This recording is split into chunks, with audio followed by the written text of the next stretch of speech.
स्वागत है इस नए विश्लेषण में। आज हम हिंदी साहित्य के उस शानदार सफर पर निकलने वाले हैं जहां इसने कठोर आदर्शवाद की बेड़ियां तोड़कर एकदम जमीनी यथार्थवाद को अपनाया है। ये सिर्फ शब्दों या किताबों की बात नहीं है, बल्कि हमारे समाज की सोच कैसे बदली, ये सीधे सीधे उसकी कहानी है। तो चलिए बिना किसी देरी के शुरू करते हैं। आगे बढ़ने से पहले जरा इस रूपरेखा पर नजर डाल लेते हैं जो हमें दिशा दिखाएगी।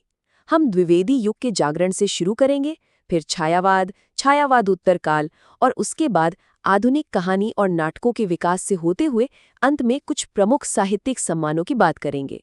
तो हमारी पहली मंजिल है द्विवेदी युग, जो तीव्र आदर्शवाद और गहरे सामाजिक जागरण का समय था। जरा इस समय रेखा को देखिए। ये समझना बहुत दिलचस्प है कि 20वीं सदी की शुरुआत में महज कुछ ही दशकों के भीतर हमारा काव्य परिदृश्य कितनी तेजी से बदल गया। 1900 के दशक का जागरण 1920 तक आते आते छायावाद में बदल गया और फिर 1930 में उत्तर छायावाद का नया दौर आ गया। अब द्विवेदी युग की सबसे खास बात क्या थी? इस दौर ने कविता को सिर्फ सजावट या मनोरंजन की चीज नहीं रहने दिया, इसने इसे सामाजिक सुधार का एक टूल बना दिया। यहाँ इतिवृत्तात्मकता यानी सीधे सीधे तथ्यों को कहानी के रूप में कहने की शैली पर जोर था। और हाँ, सबसे बड़ा बदलाव, खड़ी बोली ने गद्य और पद्य दोनों पर अपना कब्जा जमा लिया। इस युग की असली भावना और देश प्रेम को अगर किसी एक चेहरे से समझना हो तो वो है मैथिली शरण गुप्त जी। इनकी भारत भारती जैसी रचनाओं ने लोगों के दिलों में ऐसी आग जगाई कि इन्हें राष्ट्र कवि का दर्जा ही दे दिया गया। कमाल की बात है ना? अब हम अपने दूसरे पड़ाव पर आते हैं, छायावाद, जो स्वच्छंदतावाद, व्यक्तिवाद और प्रकृति के सौंदर्य का एक अद्भुत दौर था। यहाँ आपको एक बहुत ही मजेदार विरोधाभास देखने को मिलेगा। एक तरफ था द्विवेदी युग का कड़ा अनुशासन और तथ्यात्मक शैली, और दूसरी तरफ छायावाद की नई, हवादार और भावनाओं से भरी वायवी अभिव्यक्ति आ गई। ये बिल्कुल ऐसा था जैसे कोई इंसान बाहर की दुनिया के कठोर नियमों से थककर अपने अंदर की भावनाओं की ओर मुड़ गया हो। इन चार दिग्गजों के बिना छायावाद की कल्पना भी नहीं की जा सकती। जय शंकर प्रसाद जी का दर्शन, निराला जी का क्रांतिकारी अंदाज, पंत जी की सुकुमारता और हमारी आधुनिक मीरा यानी महादेवी वर्मा जी का रहस्यवाद, इन चारों ने मिलकर हिंदी कविता को पूरी तरह से एक नया भावनात्मक आयाम दे दिया। जरा इस पंक्ति की गहराई को महसूस कीजिए। मैं नीर भरी दुख की बदली। बस कुछ ही शब्दों में महादेवी वर्मा जी ने अकेलेपन, विरह और गहरे अवसाद को इतनी खूबसूरती से पिरो दिया है। यही तो छायावाद का जादू है, जहां इंसान की भावनाएं सीधे प्रकृति से बात करती हैं। आगे बढ़ते हैं हमारे तीसरे भाग की तरफ, छायावादोत्तर काल, जिसमें गहरे व्यक्तिगत नशे और उग्र राष्ट्रीयता दोनों का अनूठा संगम है। देखिए, इस दौर तक आते आते ना साहित्य दो बिल्कुल अलग रास्तों पर चल पड़ा। एक तरफ थी व्यक्तिवादी धारा या हालावाद, जहां हरिवंश राय बच्चन जी जैसे कवि प्रेम, मस्ती और दुखों को सहने की बात कर रहे थे। वहीं दूसरी तरफ थी एकदम उग्र राष्ट्रीय काव्यधारा, जहां दिनकर जी विद्रोह और आजादी के तराने लिख रहे थे। दो बिल्कुल विपरीत दिशाएं। इस डायग्राम को देखिए, ये चीजों को दिमाग में बैठाने का एक बहुत ही शानदार तरीका है। हम बीच शब्दों के जरिए इन कवियों को तुरंत पहचान सकते हैं। जैसे ही हम कष्ट सहने की क्षमता की बात करते हैं, हमें बच्चन जी याद आते हैं, और बलिदान का नाम लेते ही माखनलाल चतुर्वेदी जी की छवि सामने आ जाती है, एकदम सटीक। और फिर आती हैं दिनकर जी की ये आग लगा देने वाली पंक्तियां। सिंहासन खाली करो के जनता आती है। रोंगटे खड़े कर देने वाली लाइनें हैं ये।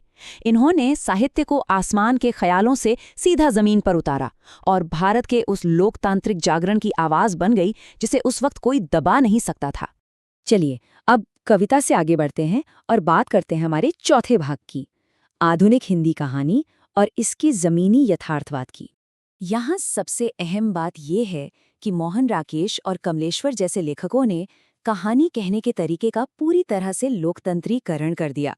उन्होंने इसे राजा रानियों की भव्य दुनिया से निकाला और आम आदमी की घुटन, उसके अकेलेपन और उसके रोजमर्रा के संघर्षों से जोड़ दिया। आपको पता है, जब दुनिया में ऐतिहासिक त्रासदियां होती हैं तो वो साहित्य को भी बदल देती हैं। द्वितीय विश्व युद्ध की विभीषिकाओं ने रिपोर्टाज जैसी एकदम नई विधा को जन्म दिया। हिंदी में इसकी शुरुआत शिवदान सिंह चौहान जी के लक्ष्मीपुरा से हुई। इसमें सच्चाई को इतनी संवेदनशीलता और सीधेपन से बताया जाता है कि पत्रकारिता और साहित्य के बीच की रेखा ही मिट जाती है। हमारा 5वां भाग है हिंदी नाटक और रंगमंच का दिलचस्प विकास, जिसने जनता की सोच को आकार दिया। भारतेंदु हरिश्चंद्र जी ने इस क्षेत्र में जो क्रांति की, वो सच में अभूतपूर्व थी। उन्होंने रंगमंच को सिर्फ दरबारों और अमीरों के मनोरंजन का साधन नहीं रहने दिया।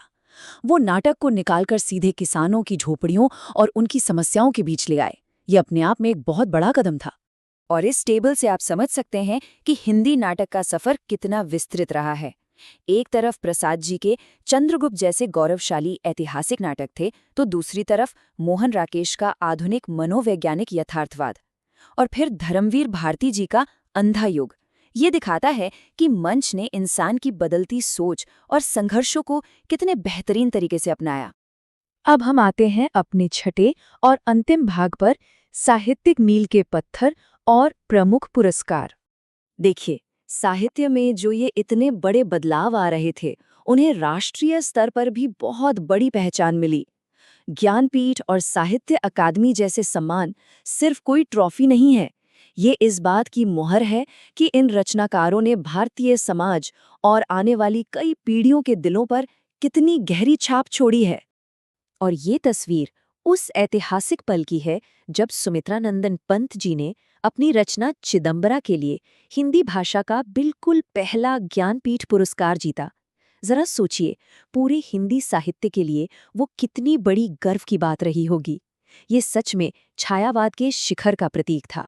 तो अगर हम इस पूरे सफर को समेटें तो हम साफ देख सकते हैं कि साहित्य कैसे सख्त नियमों से आज़ाद होकर भावनाओं की ओर बढ़ा, कैसे गद्य ने आम इंसान की कहानी कहनी शुरू की, और कैसे त्रासदियों ने साहित्य को नई शक्ल दी। ये सिर्फ लिखने की शैलियां नहीं बदल रही थीं, ये असल में एक समाज अपनी सच्ची, बिना मिलावट वाली आवाज़ ढूंढ रहा था।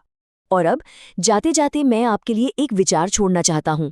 जब हमारे साहित्य ने सख्त नियमों को छोड़कर कच्ची असली सच्चाई को अपनाया, तो ये उन लोगों के विकास के बारे में क्या उजागर करता है जो इसे पढ़ रहे थे? हमारी बदलती पहचान का ये कैसा आईना है? इस गहरे सवाल पर जरूर सोचिएगा। और इसी के साथ हमारा ये आज का विश्लेषण यहीं खत्म होता है।